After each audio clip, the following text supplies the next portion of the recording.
Hi, my name's Tony Gardner, and I'm the writer and director of The Garage, which was the third episode of the Mark of the Wolf web series.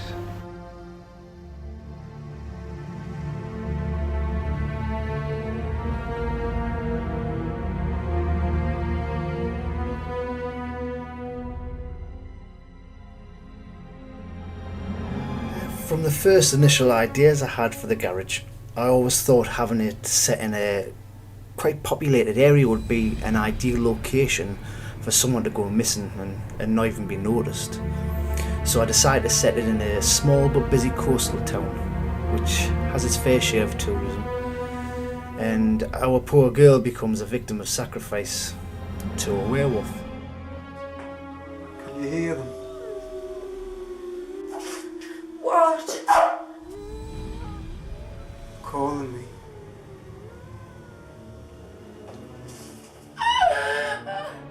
For our film, I also wanted the werewolf to be sort of a good guy this time round, and the werewolf's brother Reagan to be more evil by nature. You know, he's greedy, he has that sadistic streak, and he gets off hurting people.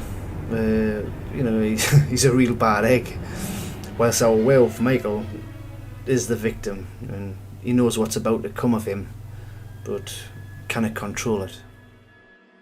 You've done what? I needed the money, Mike. This guy's paid us $1,000. You promised us, Reagan, this was between you, me and Joe. Yeah, and that guy knows if he says a word to anybody, he's dead meat. If I can remember correctly, we filmed over a period of around 3 months.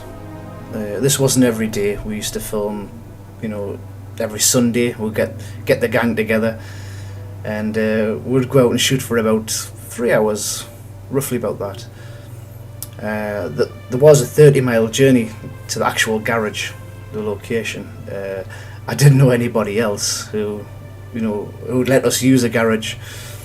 And my friend Stuart, who plays the business guy that makes a deal with Reagan and Joe, he said we could use the place, and it was fantastic. We were all fed and watered, and yeah, it was great. It was a great experience.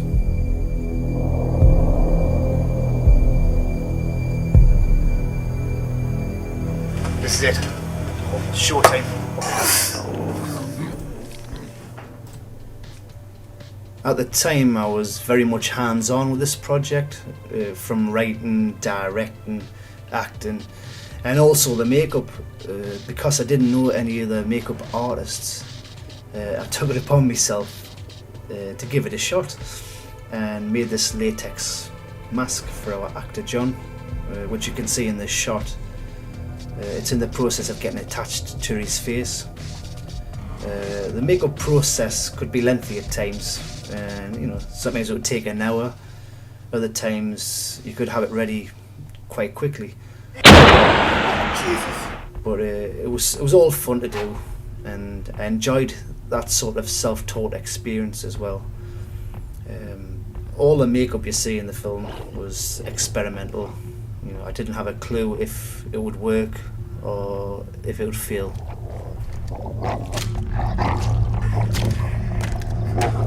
The Garage was my third actual film, and I wanted to try and give it a little shock value with the gore in it. So we did go a little crazy, and I had Kerry-Ann spitting out huge amounts of blood at the window, and had a werewolf looking quite blooded up also. One Sunday's shoot in particular proved to be a bit of a challenge for me. I had this magical shot planned out of the werewolf tearing out this girl's throat. this was going to be done using liquid latex. The only problem was we had travelled 30 miles to a garage without it.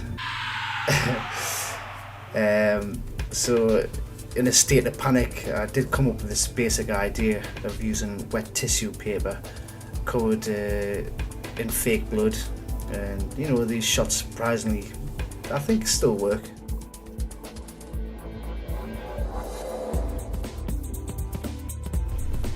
I think my only dislike about this film was the actual werewolf transformation, or shall I say the lack of werewolf transformation.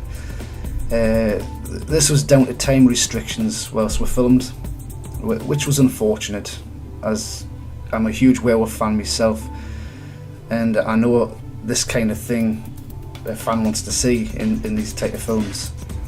So, you know, if I had to do it all again, a more detailed transformation would most certainly be something I would have added. Well, I hope you have enjoyed this little look at some of the behind the scenes videos and stories. It's great to see that 5 years down the road that the Mark of the Wolf web series has grown into something special. I'm a big fan of this series, and I think everyone involved has done amazing films, and I'm always looking forward to the next episode to be released. Again, I hope you enjoyed this video. I'm Tony Gardner from Iron Angel Productions, and thanks for watching.